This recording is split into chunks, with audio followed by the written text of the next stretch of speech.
Assalamualaikum warahmatullahi wabarakatuh. Kembali lagi bersama saya, Riar Egy Pesiana, mahasiswa Politeknik Pembangunan Pertanian Yogyakarta Magelang. Pada video kali ini akan ditujukan untuk memenuhi ujian akhir semester praktek mata kuliah Manajemen Produksi. Video kali ini akan berisi mengenai proses produksi dari tanaman kunyit, kemudian pengolahan menjadi jamu kunyit asam, dan selanjutnya pemasaran.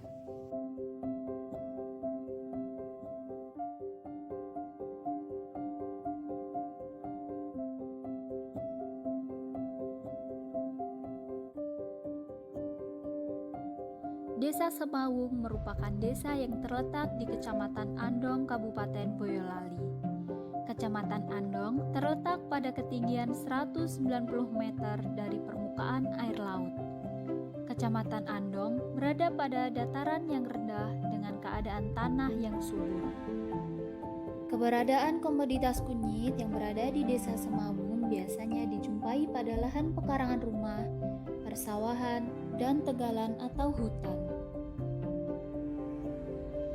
Tanaman kunyit dapat tumbuh baik pada daerah yang memiliki intensitas cahaya penuh atau sedang, sehingga tanaman ini sangat baik hidup pada tempat-tempat terbuka atau sedikit naungan.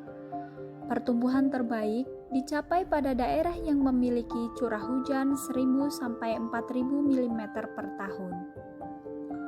Tanaman kunyit dapat dibudidayakan sepanjang tahun. Pertumbuhan yang paling baik adalah pada penanaman awal musim hujan, yaitu pada bulan September sampai November.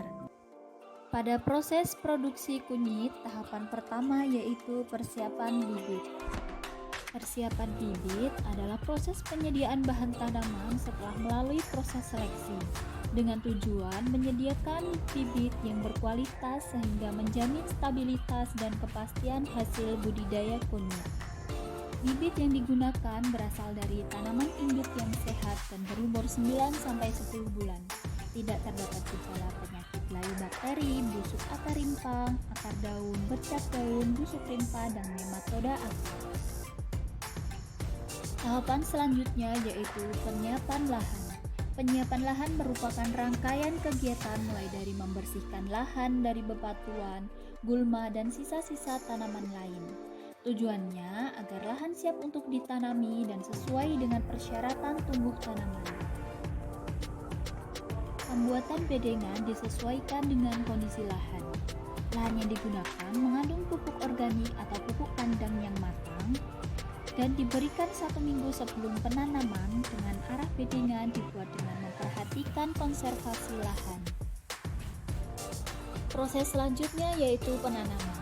Penanaman dilakukan pada saat awal musim penghujan, yaitu pada saat bulan September sampai dengan November.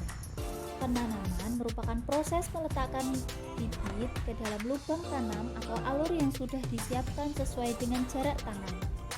Tujuannya agar dapat tumbuh dengan baik dan seragam. Jarak tanam yang digunakan yaitu sekitar 50 x 40 cm dengan kedalaman lubang 10 cm.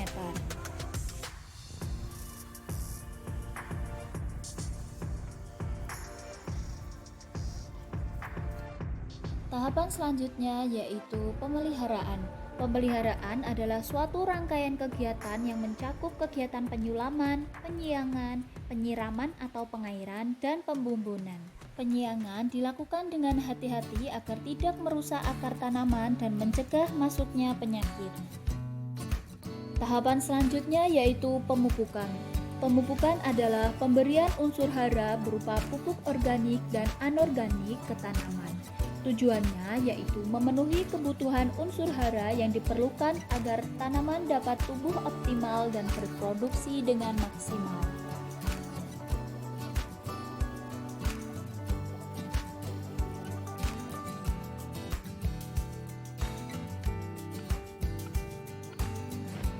Pengelolaan OPT adalah tindakan pengendalian yang dilakukan untuk mencegah kerugian pada budidaya tanaman yang diakibatkan oleh OPT atau organisme pengganggu tanaman dengan cara memadukan satu atau lebih teknik pengendalian yang dipadukan dalam satu kesatuan. Tahapan yang terakhir yaitu pemanenan. Pemanenan merupakan kegiatan pengambilan hasil berupa rimpang dengan cara membongkar seluruh rimpang menggunakan garpu atau cangkul atau wangkil dengan tujuan untuk mendapatkan rimpang. Pemanenan dilakukan pada saat rimpang berumur 7-12 bulan. Sedangkan panen untuk bibit dilakukan pada saat rimpang berumur minimal 9-12 bulan. Ciri-ciri rimpang yang siap panen yaitu warna daun berubah dari hijau menjadi kuning dan batang semua mengering. Kulit rimpang kencang dan tidak mudah terkelupas. Kemudian apabila dipatahkan berserat dan aroma rimpang menyengat. Warnanya kuning hingga jingga sampai coklat kuning jingga. Rasanya mirip rempah namun agak pahit. Rimpang yang telah dipanen kemudian dicuci menggunakan air mengalir sebanyak 3-4 kali hingga rimpang bersih dan tidak terdapat kotoran atau barang lain yang menempel pada rimpang. Kemudian rimpang ditiriskan pada nampan atau tampir atau anyaman bambu hingga tidak menetes lagi.